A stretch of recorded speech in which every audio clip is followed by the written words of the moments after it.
Bonsoir, bienvenue à une nouvelle émission Le Micro du Soir. Aujourd'hui, je reçois François Matraire, directeur du bureau de Business France à Bucarest depuis septembre 2020. Avant cela, de 2017 à 2020, François Matraire a été directeur interrégional, toujours pour Business France, sur les régions Nouvelle-Aquitaine et Occitanie en France. Mais sa carrière a surtout été internationale, riche en fonctions et en postes, que ce soit pour Business France, le ministère français de l'économie et des finances ou la direction générale du Trésor, du Japon au Pakistan, en passant par la Malaisie ou Israël. François Matraire, bonsoir. Bonsoir. Bienvenue au studio de RFI. Alors, première question. J'aimerais qu'on débroussaille un petit peu les activités de Business France en Roumanie et comment vous complétez avec, d'un côté, la Chambre de commerce et d'industrie France-Roumanie et de l'autre également le service économique de l'ambassade de France. Alors, le bureau Business France en Roumanie est techniquement le service commercial de l'ambassade de France. Donc, de ce point de vue-là, on est le miroir du service économique, qui est le bureau du ministère de l'économie, qui s'occupe d'analyse macroéconomique, de suivi des grands contrats. Nous, bureau Business France, nous sommes le bureau commercial de l'ambassade qui s'occupe de gérer le suivi des entreprises françaises et de les accompagner sur le marché roumain. À ce titre-là, nous sommes complémentaires donc de ce que fait la Chambre de commerce France-Roumanie, qui elle est une structure associative de droit roumain, de droit privé roumain, et qui donc représente les entreprises qui ont décidé d'être leurs membres, essentiellement, françaises et roumaines. Donc à ce titre-là, on est totalement complémentaires. La Chambre de commerce France-Roumanie a plutôt une fonction d'accueil des entreprises qui ont décidé de créer une structure en Roumanie ou qui en ont déjà une et qui ont besoin de se développer ou d'être mieux représentées. Nous, Business France, on a une dizaine de personnes ici à Bucarest qui ont la mission d'accompagner les entreprises qui ne sont pas déjà sur la Roumanie et qui cherchent à y trouver des débouchés commerciaux, essentiellement pour y exporter et répondre aux besoins de développement, de consommation du marché roumain. Donc vous êtes surtout en lien avec la France. On est en lien avec la France, évidemment, les entreprises françaises, et puis totalement en lien avec le marché roumain, les entreprises roumaines et les consommateurs roumains, qui sont les premiers contacts vers lesquels on accompagne les entreprises françaises. Alors, on est plutôt dans le sens France vers la Roumanie, parce que c'est une mission de service public. On est une agence gouvernementale, un établissement public industriel et commercial français, dont la mission dépend du ministère. Qui dépend de plusieurs ministères. Plusieurs ministères, d'accord. Ministère des Affaires étrangères, qui a la tutelle sur l'export, ministère de l'économie et le ministère en charge du développement pour les activités plutôt de promotion de la France pour les investisseurs internationaux. Ça, c'est une deuxième mission dont je pourrais parler. D'accord. Mais la première mission sur l'export est plutôt sous tutelle du ministère des Affaires étrangères pour l'accompagnement des entreprises à l'export. Essentiellement des PME et les entreprises de taille intermédiaire. D'accord, bon, merci pour cette clarification. Alors, quand j'ai regardé sur votre site l'organigramme de votre structure, on y trouve plusieurs pôles, le pôle agrotech, le pôle cleantech et le pôle art de vivre et santé. Alors, art de vivre, c'est-à-dire? Alors, c'est un petit peu un jargon, hein. On a décidé au niveau mondial depuis notre siège jusqu'à tous nos bureaux dans le monde, on a 60 pays, de diviser l'expertise de nos collaborateurs et collaboratrices dans 4 grandes verticales sectorielles, comme vous qu'on retrouve partout. Qu'on retrouve partout. C'est une question de cohérence aussi, hein. Et on a, donc, art de vivre santé, c'est tout ce qui est des biens de consommation, le tourisme, l'agrément, le cosmétique, le voyage, enfin tous les sujets de biens de consommation non alimentaires. Et santé, c'est tout ce qui est secteur de la santé, pharmacie, parapharmacie, infrastructure de santé, etc. Sujet très important aussi en Roumanie sur lequel on travaille beaucoup. Les autres secteurs, agroalimentaire et agriculture, là aussi, on a 2 personnes qui s'occupent de ça ici. Secteur très important, notamment ces derniers temps, sur l'évolution, la transition, la transformation de l'agriculture roumaine. Et vous diriez que c'est le pôle peut-être où il y a le plus de travail en ce moment? Alors, c'est l'un des pôles sur lesquels on a une grosse activité, effectivement. Production sur les solutions pour la production végétale, production animale. Avec beaucoup de choses qu'on ne voit pas forcément quand on connaît pas le secteur en Roumanie, parce que beaucoup de ces activités sont destinées à l'international, à l'export. Mais oui, beaucoup de transformations aussi de ces agricultures-là qui se modernisent, qui sont déjà modernes pour beaucoup d'entre elles, mais qui se modernisent encore plus, souvent pour faire face au manque de main-d'œuvre. Parce c'est le cas partout, pas seulement en Roumanie, mais c'est le cas partout. Et puis répondre aussi aux exigences des consommateurs, non seulement roumains, qui sont de plus en plus exigeants, mais internationaux. Et aussi, je suppose, bien mettre en place la politique agricole commune. Alors, suivre avec des solutions qu'apportent les entreprises françaises, tout ce qui est la politique agricole commune. Mais là, on est en miroir et en collaboration très étroite avec l'attaché agricole, qui est posté à l'ambassade de France en Roumanie et qui, lui, est rattaché au service économique. D'accord. Voilà. Donc, vous collaborez également. On travaille beaucoup avec lui. Donc, on travaille avec tous les services de l'ambassade sur les différents sujets qu'on adresse. Nous, on amène les entreprises qui répondent aux besoins. Et on travaille avec nos collègues qui soient, par exemple, l'attaché de sécurité intérieure, pour tout ce qui peut être besoin, sécurité, gestion de crise, sécurité civile, pompiers, par exemple. Là, on peut avoir des solutions. Il connaît les sujets, il a les collaborations avec ses homologues roumains, et nous pouvons répondre aux besoins. L'objectif, évidemment, c'est d'amener les solutions qui sont les plus pertinentes par rapport à ce que les entreprises, les consommateurs roumains souhaitent. Pas venir faire la concurrence aux producteurs roumains et à ce que l'économie roumaine déjà propose, parce que ça n'a aucun sens, mais être totalement complémentaire et permettre d'accélérer la croissance de la Roumanie sur tous ces sujets-là. Alors, vous diriez que vous faites un travail en amont avec les entreprises françaises qui veulent s'implanter en Roumanie, et puis après, quelque part, vous passez la main une fois qu'elles sont implantées. Exactement. Il y a deux phases, c'est l'amorçage et l'ancrage. Nous, on est sur l'amorçage.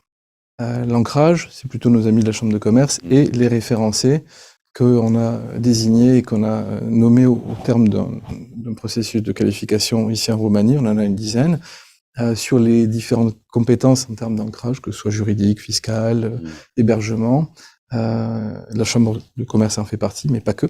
Et ça permet aux entreprises qui ont décidé de passer le cap et de s'installer en Roumanie, d'établir un bureau, une usine, etc., de le faire avec des partenaires de confiance. Nous, on est en amont, c'est-à-dire qu'on va expliquer le marché, on va faire les études de marché, les analyses, on en publie beaucoup. On en fait sur mesure pour les entreprises qui le souhaitent ou les fédérations professionnelles dans certains cas. Et la phase suivante, c'est d'expliquer le marché en one-to-one, si je veux dire en français, aux entreprises qui ont été convaincues qu'il y avait quelque chose à faire. Et identifier les bons partenaires, les bons prescripteurs, les bons donneurs d'ordre, pour qu'on les mette en relation. Et ça, c'est vraiment le corps de notre métier, la mise en relation des entreprises avec les partenaires et contacts les plus pertinents ici en Roumanie. Mais c'est un bel encadrement. Est-ce que dans les autres pays européens, vous savez si l'Italie, l'Allemagne ont ce genre de système Alors, c'est ce qu'on appelle les agences d'accompagnement à l'international. Il y en a plusieurs pays en ont. Je dois avouer très modestement qu'on a probablement l'un des meilleurs ou des plus larges en termes de réseau. Oui, c'est-à-dire pas seulement la Roumanie. Vous parlez de façon générale. On a 60 bureaux dans le monde et près de 1200 collaborateurs au total, sans compter d'ailleurs les presque 300 conseillers internationaux qui sont répartis dans toutes les chambres de commerce régionales en France auprès des entreprises pour faire la première étape d'accueil et la préparation. Donc on est vraiment tous ensemble, on appelle ça maintenant la Team France Export, en bon français, et on les accompagne de la préparation jusqu'à la projection.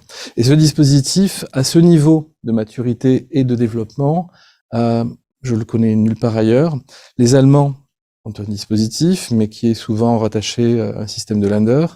Les Belges en ont deux, ils sont plutôt bien, ils fonctionnent bien, ils ont d'ailleurs un bureau ici à Bucarest. Les Allemands, les Italiens, les Espagnols aussi, les Tchèques qui ont des bureaux. On n'a pas le même mode de fonctionnement, pas exactement le même mode de fonctionnement, pas exactement les mêmes staffs, les mêmes effectifs, mais on fait de la concurrence, très aimable, très poli, mais effectivement on travaille les uns avec les autres dans certains cas, et puis les uns en concurrence avec les autres. Mais c'est les Japonais aussi ont un dispositif intéressant qui s'appelle le dispositif du JETRO. Un petit aparté linguistique. Alors, Pourquoi Business France, Clean Tech Ouais. Est-ce que, là, je vous pose une question peut-être Bon, à vous, qu'est-ce que vous en non, pensez? j'ai un avis, Est-ce bien qu'on n'aurait pas pu évidemment. trouver On aimerait bien trouver des terminologies plus françaises, francophones, et je suis parfois aussi le premier à le regretter. Maintenant, on travaille avec des entreprises françaises qu'on veut matures à l'international, à l'export. Dans le premier critère de maturité, malheureusement, aujourd'hui, on leur demande de parler anglais. Une entreprise qui ne parlera pas anglais, elle n'est pas mature. Alors après, il y a des tendances, il y a des termes qu'il faut utiliser qui sont plus à la mode.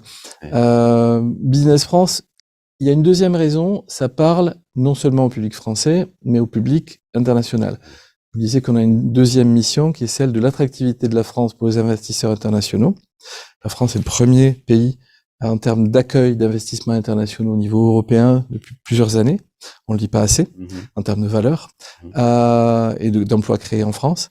Et ça, c'est une de nos missions. Ça rentre dans l'une de nos deux missions principales. De Business France International, oui. Ouais.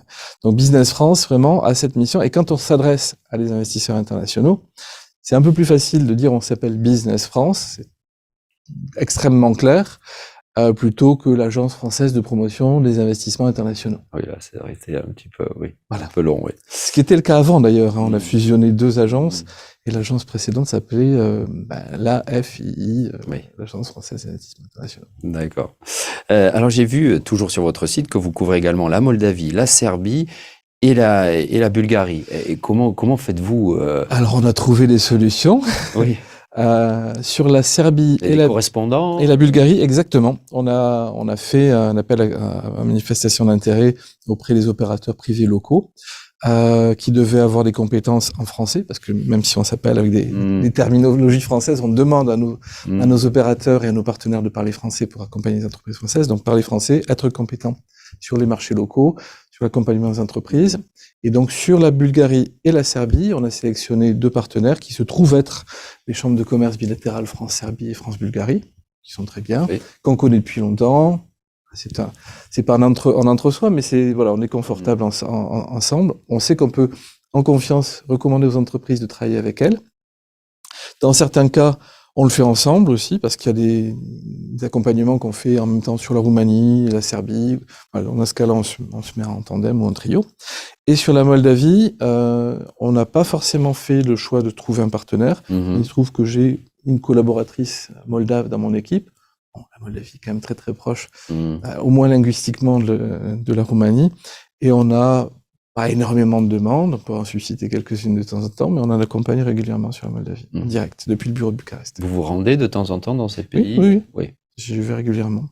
On va renouveler d'ailleurs prochainement le dispositif de référencement des partenaires pour l'amorçage sur la Serbie et la Bulgarie.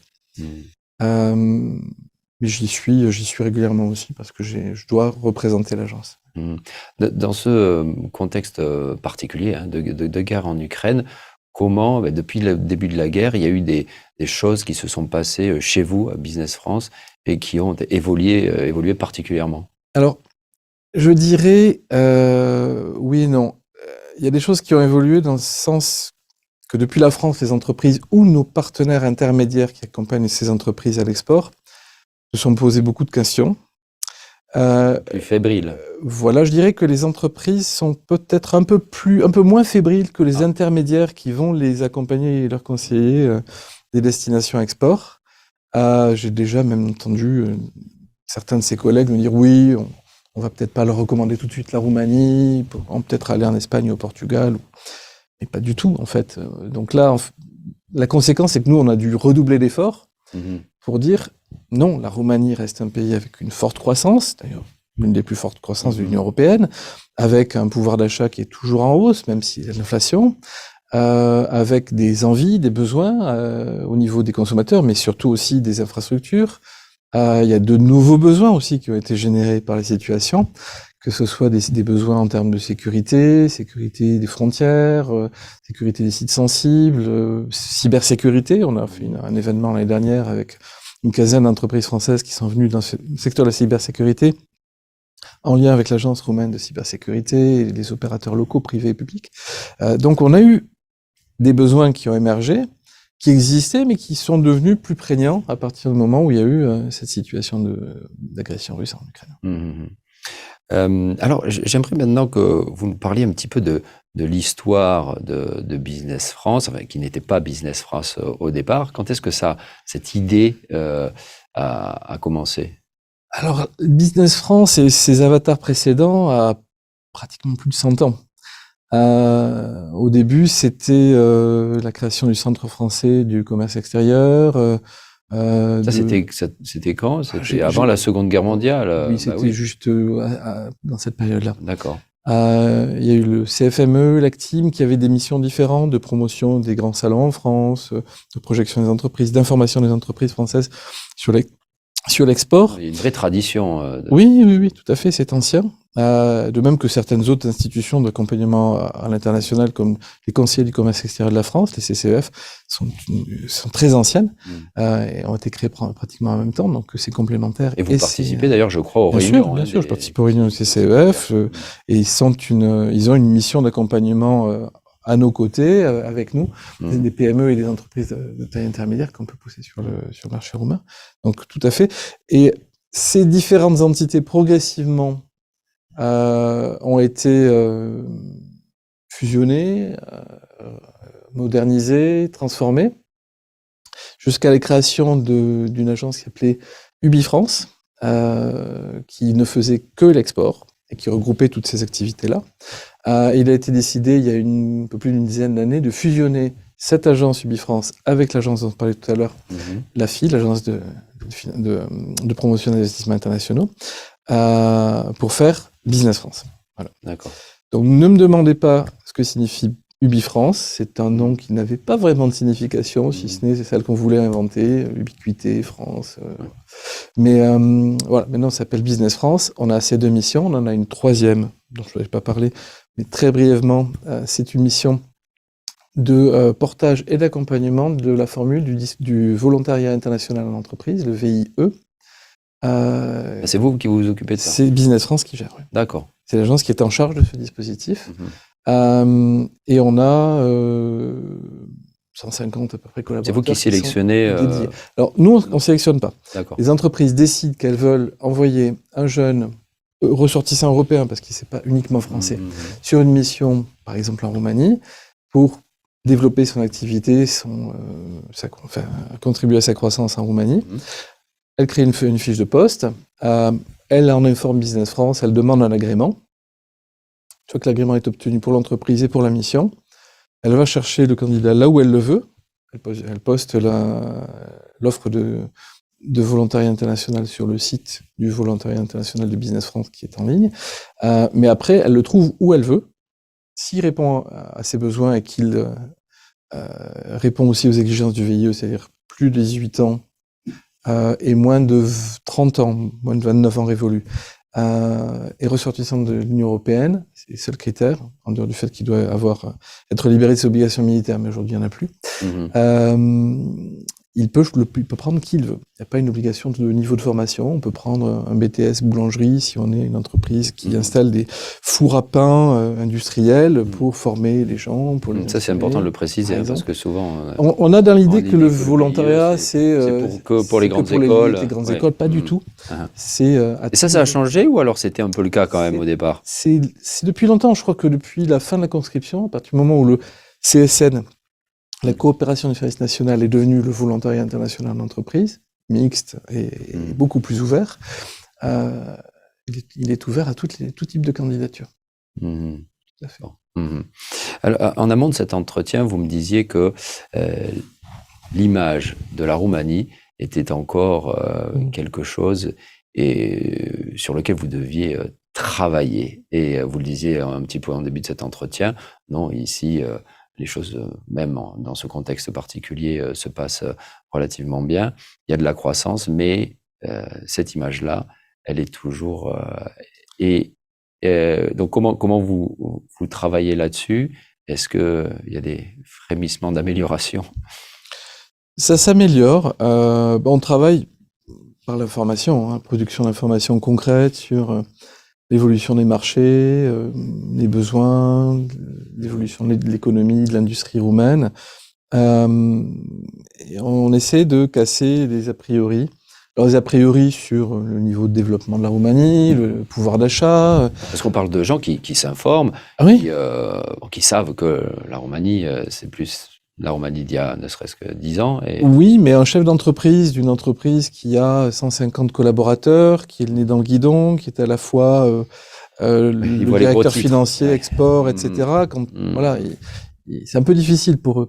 Donc on essaye de les aider à décrypter ça. On essaye de le décrypter aussi dans une logique un peu plus large, Europe centrale et orientale, parce qu'on est organisé en zone, avec tous nos bureaux de la zone Europe centrale et orientale, depuis la Pologne, la Hongrie, la République tchèque, la Roumanie, l'Ukraine d'ailleurs, où on a toujours des collaborateurs qui peuvent accompagner les entreprises, collaboratrices d'ailleurs. Et donc on essaye au maximum d'élargir les chakras des entrepreneurs, des décideurs, pour qu'ils comprennent ce qui se passe ici. On essaie de tordre aussi les idées reçues sur le fait que la Roumanie, pour beaucoup d'entrepreneurs, est un pays de ressources pour produire, par exemple, ressources pour produire des biens industriels ou de la tech, pas très cher. Ça a changé depuis longtemps, depuis pas mal de temps. Ça veut pas dire qu'on peut pas faire des choses bien. Il y a des gens d'excellente qualité, des très bons ingénieurs, des très bons personnels qu'on peut trouver ici, mais ils sont de plus en plus rares et de plus en plus chers. Donc, il faut regarder la Roumanie plus seulement comme ça, mais aussi comme un pays qui est un consommateur des produits de ces entreprises. Donc, on a énormément d'entreprises françaises établies en Roumanie, plus de 4000 filiales à capitaux majoritairement français en Roumanie. Beaucoup se sont installés ici il y a longtemps pour y faire un petit atelier mécanique, une petite filiale de développement informatique, mais souvent pas pour le marché roumain, pour le marché international, pour soutenir l'activité de l'entreprise française.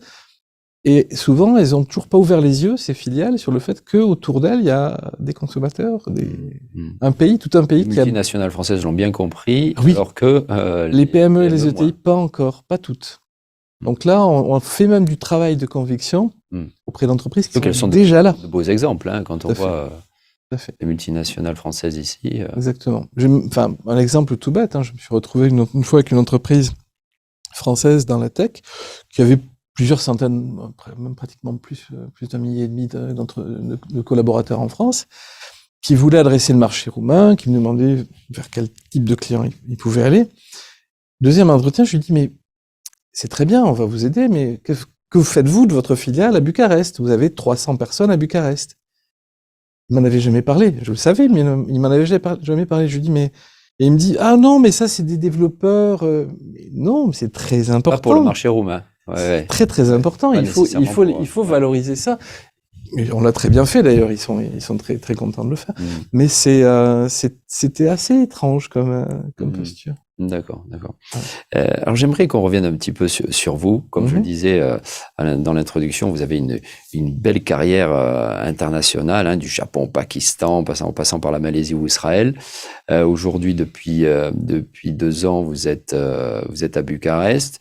Quelles sont vos envies aujourd'hui, toujours avec Business France? Est-ce que voilà, c'est votre maison et vous allez y rester, mais toujours des envies de voyage ou alors est-ce que peut-être aujourd'hui l'Europe est un endroit peut-être qui vous plaît particulièrement et plus trop envie de grands voyages? Enfin, je ne sais pas. La beauté de ce métier, que j'adore, c'est justement on se lasse jamais. On peut faire le même métier, les mêmes accompagnements, les mêmes entreprises françaises, mais en revanche, l'environnement dans lequel on est, c'est chaque fois des découvertes. Le fait qu'on n'y soit pas forcément ad vitam, même si je suis resté une fois 7 ans dans un pays, mais... Ça, c'était où? C'était en Malaisie. Malaisie. On sait qu'on est là pour toujours découvrir avec un esprit positif. On ne se lasse pas, on ne devient pas aigri non plus, ce qui est une très bonne chose quand même. Et jusqu'à la fin, jusqu'au moment où on va partir, on reste dans une posture positive vis-à-vis du pays, vis-à-vis des entreprises françaises qu'on peut y accompagner et de l'écosystème qu'on y trouve. Donc moi, je suis toujours évidemment émerveillé de ce que je peux découvrir dans des nouveaux pays. J'ai fait pas mal de pays qui sont des pays...